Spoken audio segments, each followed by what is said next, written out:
apareceu no céu e caiu no chão.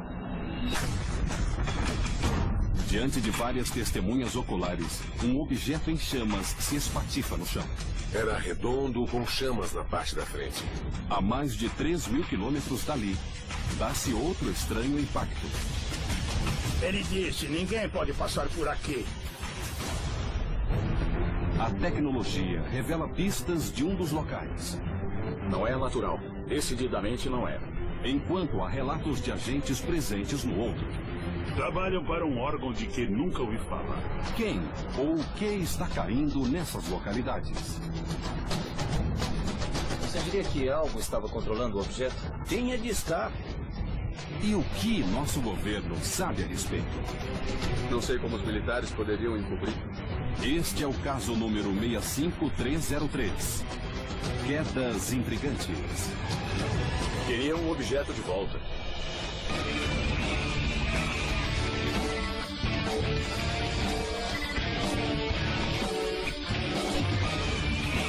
Caçadores de OVNIs. Olhei para cima e vi um objeto muito luminoso indo para o sul. 14 de maio de 2008, Needles, Califórnia.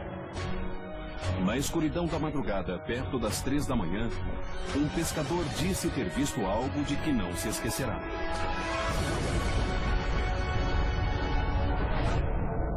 Uma bola de fogo cor turquesa repentinamente iluminou o rio Colorado e, segundos depois, caiu no deserto. Inicialmente, pensaram que fosse um meteoro, mas isso não explica a luz estranha. Mas o incidente não terminou. Em minutos, 5 helicópteros sem matrícula chegam ao local. Não são helicópteros comuns, mas helicópteros militares de 2 rotores, e um deles leva uma grande grua aérea. Logo depois, a armada se vai e está carregando algo. O objeto, segundo testemunhas, tem cerca de 10 metros de comprimento e sua forma lembra a de um caminhão-tanque. E tem mais. Ainda está em chamas, com um brilho cor de turquesa.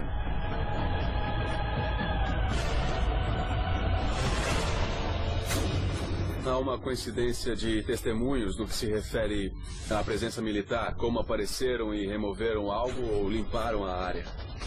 Os militares se movem muito, se movem depressa, os helicópteros chegam e levam o que quer que tenha caído.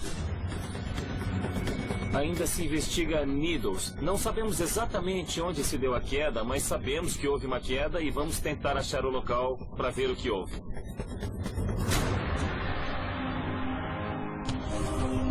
A busca em Needles começa com várias pistas. Alguns dizem que a prova da queda de um objeto está em meio à densa vegetação do semiárido.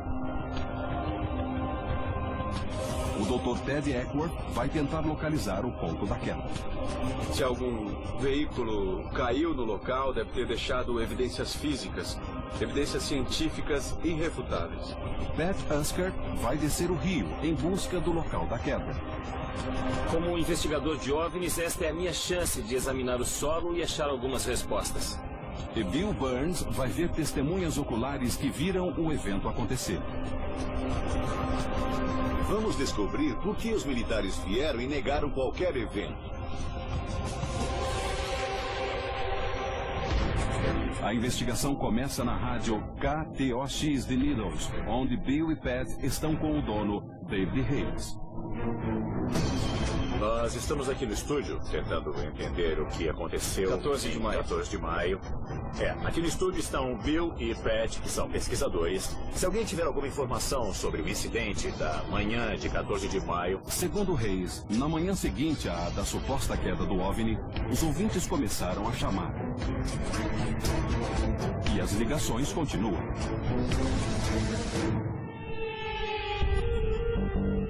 Vamos atender a uma ligação. Você está ao vivo no 1340.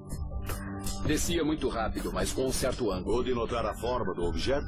Sim, parecia um grande meteorito de onde eu estava. Por isso, esperei ouvir uma explosão quando bateu. Muito bem, muito bem. Alguns descreveram o objeto como um meteorito, mas mudaram de opinião depois do que aconteceu. Eu acho que alguma coisa caiu do céu e foi recuperada, mas eu não faço ideia do que fosse. Vieram recuperar a coisa bem depressa. A propósito, foi rápido mesmo? Eles vieram, acho que em 20 minutos. Já estavam rastreando para ser tão rápido. Eu acho que deviam estar. Não acho que chegariam tão rápido ao local se não estivessem sabendo que o objeto estava caindo. Mas poucos dizem ter visto a queda em si, ou então têm medo de admiti-la por causa dos militares. Eu vi alguns veículos saírem da estrada e um deles era muito esquisito. Com antenas e cúpulas na traseira. A placa dianteira era do governo americano. E das janelas escurecidas, um homem não parava de olhar para mim. Reis disse que viu os mesmos veículos depois, observando a estação de rádio. Eu estava estacionado a cerca de 100 metros da estação. E eu não tenho muita certeza, mas o tipo de equipamento e o tipo de veículo eram com certeza de alta tecnologia eletrônica, possivelmente para a vigilância. Mas veículos de vigilância não são a única presença misteriosa. Na tarde do dia seguinte ao da queda, vários aviões, sem identificação alguma, chegaram ao aeroporto local. Eles são brancos, com uma faixa vermelha nas laterais. Para alguns, são muito familiares. A outra parte intrigante da história são os voos Janet. Relatam que vários voos chegaram a partir do aeroporto internacional naquela manhã. Janet não é o nome de uma aeromoça de companhia aérea, mas um codinome para os aviões brancos com uma faixa vermelha, supostamente vistos desde os anos 70. Este é um desses voos, visto no fim da pista do Aeroporto Internacional McCarran, em Las Vegas. Acredita-se que voos Janet levem funcionários da Defesa Nacional para várias localidades, inclusive para a Área 51. Mas por que esse pessoal estaria em Needles no dia seguinte ao da queda de um OVNI? Bill vai ao aeroporto Laughlin Bowhead para ver seu diretor David Gaines e tentar obter uma resposta. Aviões do governo vêm para cá de vez em quando? Isso é correto, sim. Sempre são aviões militares. O senhor já viu algum avião de uma empresa chamada Linhas Aéreas Janet? Não. O senhor já viu aviões camuflados irem e virem, talvez brancos com uma faixa vermelha, com as janelas dos passageiros escurecidas? Não. Nunca ouviu falar dessa operação? Não sabe nada a respeito? Eu não posso dar crédito ao que dizem, porque nunca aconteceu aqui. Não que eu saiba. Se tivesse visto, mas tivessem ordenado que não divulgasse que usaram este aeroporto, o que o senhor me diria? Eu diria que nenhum avião desse tipo passou por aqui. Nunca vimos nenhum.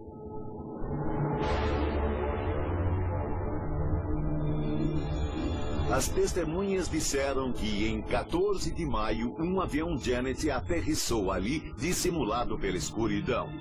David Gaines disse que isso nunca aconteceu.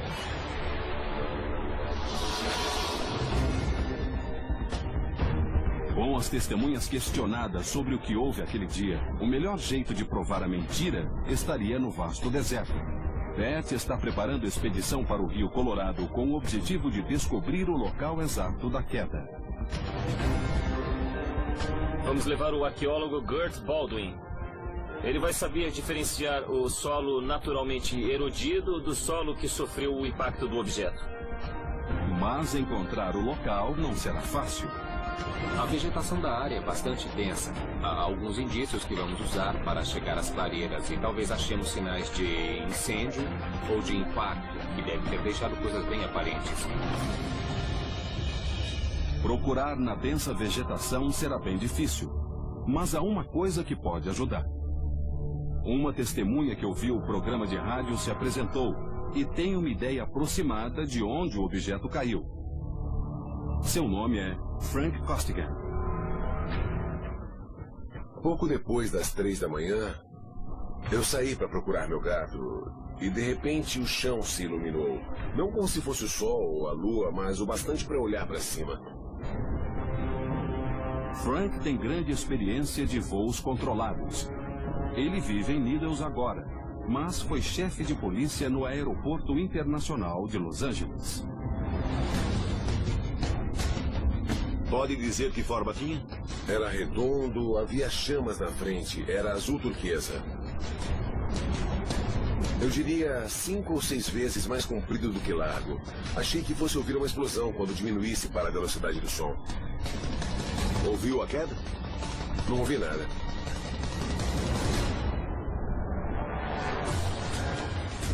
Costigan diz que não ouviu nada, porque o OVNI em queda desapareceu no horizonte. Atravessou uma curva do rio Colorado ao norte de Topon. Mas, pelo que ele viu, Costigan acha que não se tratava de um objeto comum. Trabalhou no aeroporto de Los Angeles? Eu fui chefe de polícia e também superintendente de operações. O objeto era parecido com alguma coisa que já tivesse visto? Não, nada que fosse comercial ou particular. E que eu conheça, nada de uso militar. Deve ter sido um voo operado direta ou remotamente que saiu do controle. É a minha opinião.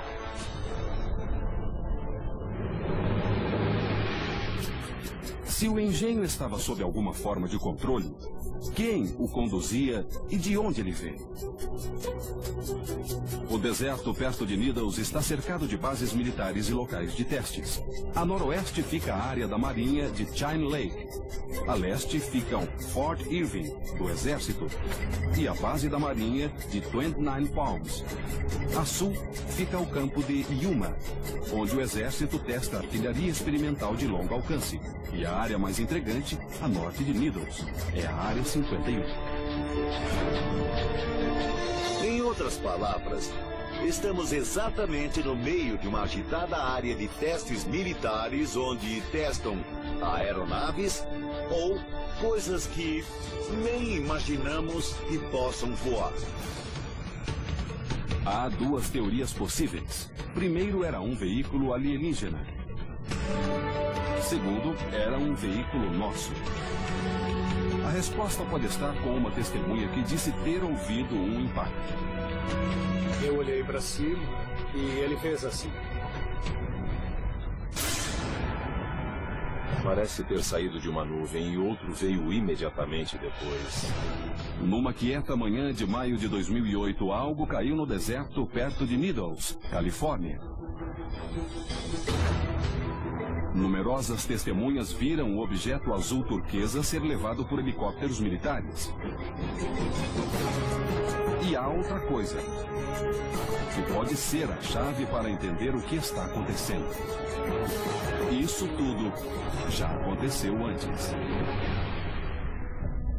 Em julho de 1947, outra queda no deserto chamou a atenção do mundo para a cidade de Roswell, Novo México. Os militares anunciaram ter recuperado um disco voador e chocaram o mundo. Aparentemente, uma base do exército das proximidades mandou pessoas para limpar a área da queda, com a instrução de não deixar evidências.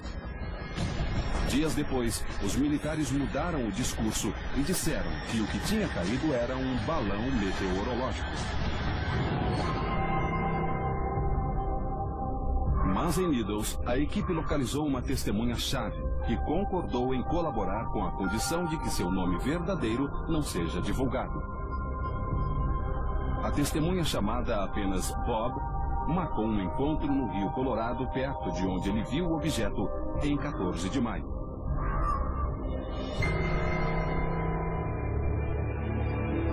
Eu pescava no barco às 3 da manhã e a frente do barco se iluminou. Olhei para cima e vi uma luz brilhante, turquesa. Era algo caindo do céu. Atravessou o céu de um lado ao outro e bateu. Mas foi um som surdo. Onde foi o impacto?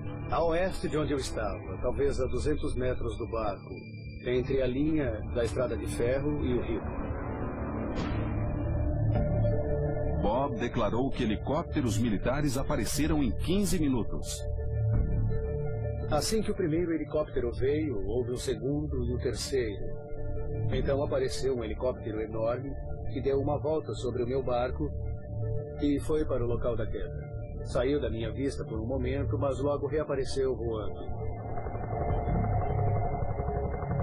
Bob viu o esquadrão de helicópteros chegar e viu também ir embora, rebocando o objeto caído. Viu o objeto ser içado pela grua do helicóptero? Sim, foi quando vim conformar.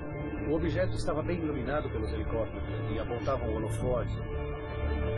Ele ainda estava muito quente. Os testemunhos tanto de Bob quanto de Frank Costigan confirmam que o objeto estava no deserto perto do rio. A investigação pode começar.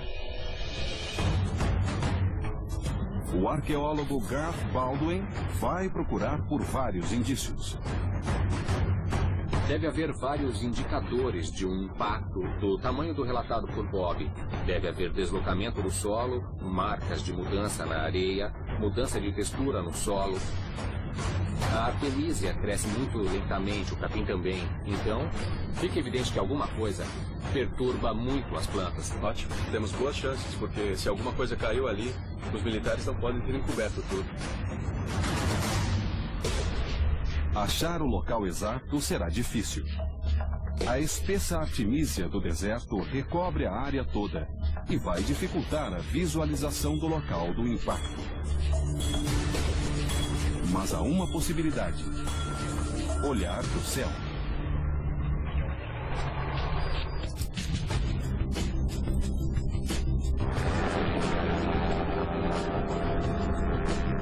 O ultraleve está equipado com uma câmera de alta definição. Enquanto procura pelo ar, Pat e Garth vão seguir por terra, procurando qualquer sinal junto ao rio. E Ted e Bill reconstituirão os movimentos de Bob na água. Se achar que estamos perto do local, avise, porque podemos chamar o ultraleve para nos ajudar pelo ar. Eles podem ver coisas que podemos não estar vendo. Precisamos chegar perto.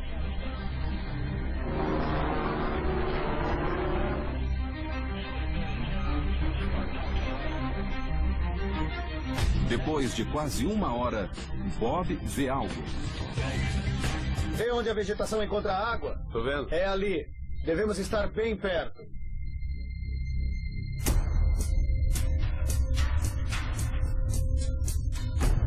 Ele reconhece algumas referências. Postes de luz e uma curva do rio à frente. Tem um pontilhão de trem bem ali. Você tem certeza do local? Ele confirma que estamos no lugar certo. O ultraleve é chamado para ajudar pelo ar.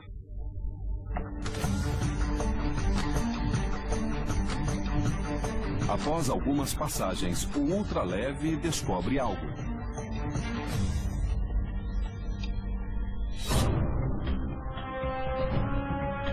O piloto Glenn disse que viu uma área queimada ao sul daqui. Corresponde à área que você viu, não é, Bob?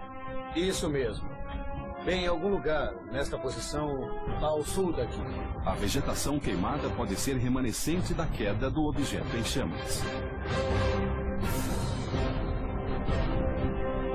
Se nós andarmos em S, na forma de um grande S, em equipes de 2, separados 20 ou 30 metros, vamos cobrir rapidamente uma grande área. Vocês podem começar lá e nós ali nos encontramos. Vambora, porque vai escurecer já já.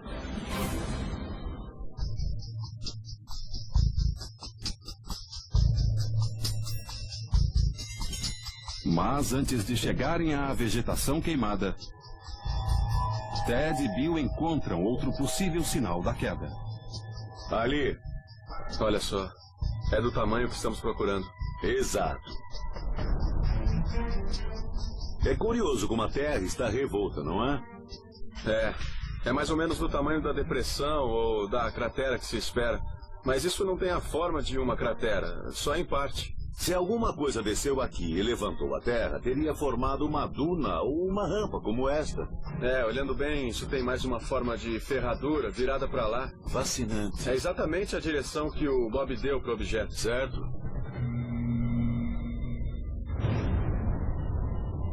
Ted quer a opinião de Garth.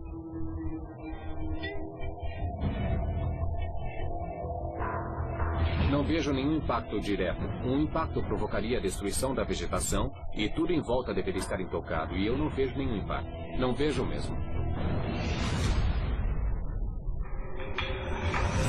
Mas há mais vegetação queimada para dentro. Após algumas horas, ela aparece. Vejam como esta área está queimada. Há material chamuscado por toda a área. E Bob disse que quando tiraram o objeto do chão, ele ainda estava queimando. Mas ele disse que a aterrissagem foi com uma pancada, não com uma explosão. Exato. Então, é um argumento contra o fogo. Mas Garth tem outras razões para questionar este local. Todo o material queimado espalhado indica fogo natural. Há muita vegetação queimada aqui e ali. Acho que é natural. Há vegetação viva por toda parte. Há vegetação seca, vegetação velha. Tudo teria pegado fogo se houvesse um impacto com chamas. Sem provas materiais, a pesquisa em solo não pôde confirmar as afirmações de Bob. Mas com tanto espaço para cobrir, o local da queda de Needles ainda pode estar escondido em algum lugar por perto. Realmente está muito mais difícil do que pensamos. Nosso piloto localizou áreas queimadas. Fomos para lá e examinamos tudo. Não há evidências de impacto. Mas vamos continuar a procurar e ver o que acontece. Durante a busca por terra, uma nova pista apareceu. George Knapp, um jornalista da TV KLAS de Las Vegas, também investigou a suposta queda de um OVNI em Needles.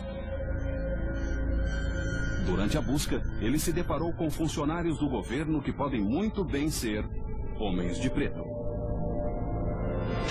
Agentes supostamente encarregados de intimidar testemunhas de OVNIs e de manter esse tipo de evento longe dos olhos do público. George Knapp foi testemunha ocular e viu quem era essa gente, para onde estavam indo e o que estavam fazendo. Enquanto Bill vai verificar essa nova informação, Ted e Pat se voltam para a Pensilvânia, onde uma queda ocorrida perto de Kecksburg está apresentando novas evidências. O incidente de Kecksburg é um marco da ufologia. É o Roswell da Pensilvânia. Nós sabemos que alguma coisa caiu do céu. Saiu na TV, saiu no rádio. Temos vários instrumentos para usar se estivermos razoavelmente convencidos de onde foi o lugar da queda para ver o que podemos aprender com o que está embaixo da terra. Enquanto Ted prepara um exame detalhado do local de Kecksburg, o depoimento das últimas testemunhas vivas pode mostrar que os militares foram cúmplices de um acobertamento por anos. Andei por ali, dei a volta nele, olhei bem. Essa coisa não é daqui.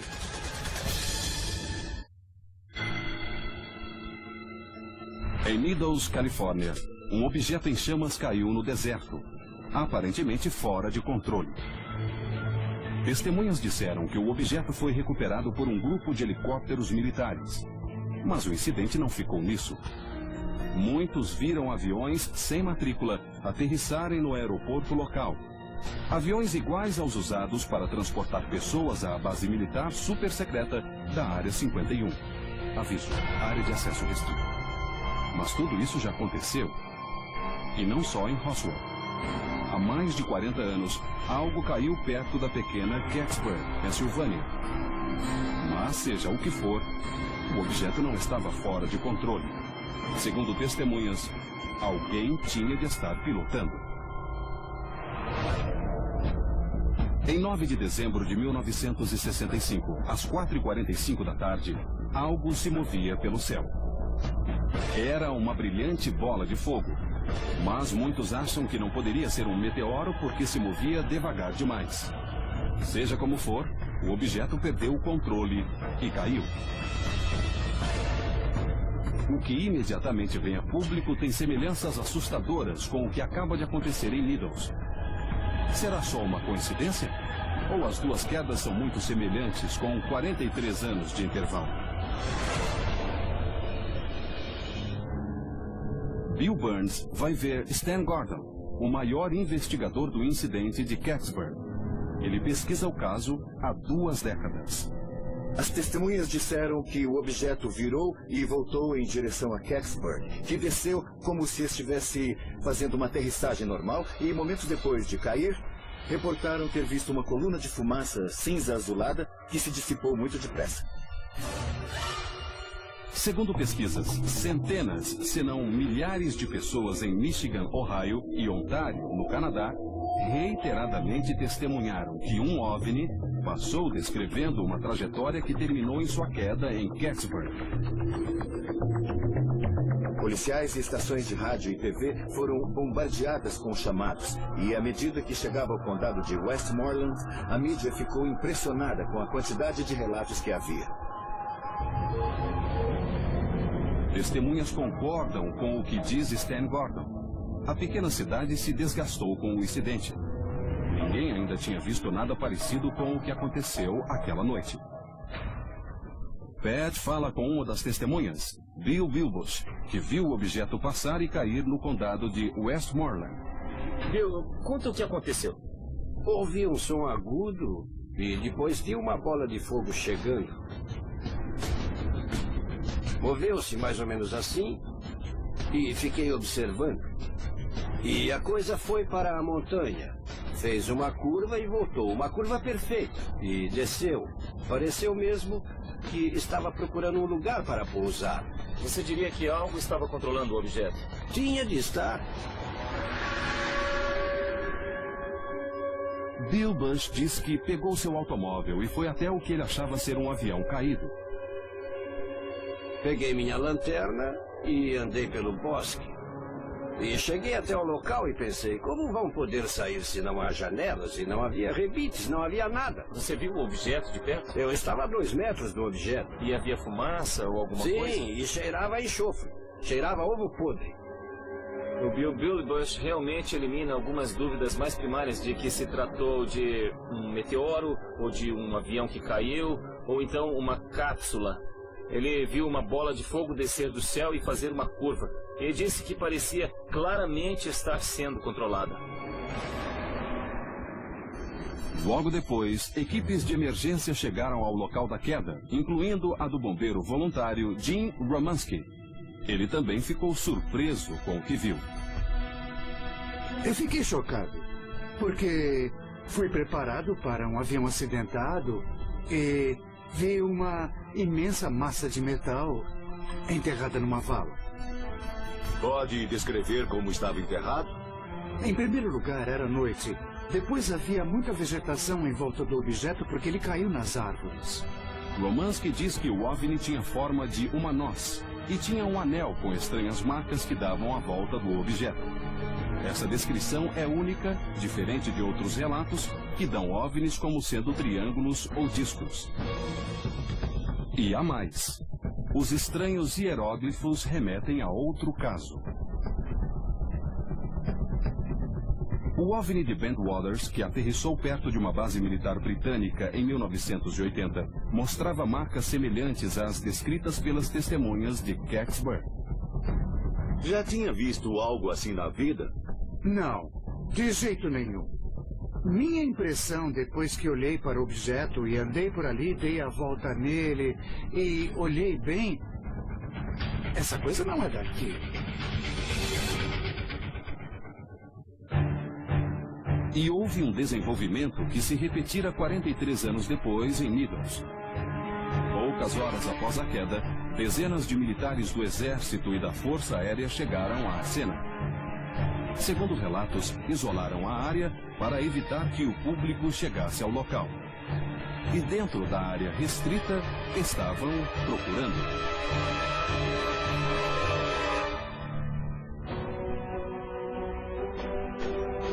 Bob Getty, repórter da Tribuna de Greensburg, foi despachado para a área da queda e se lembra claramente que os militares foram intimidantes.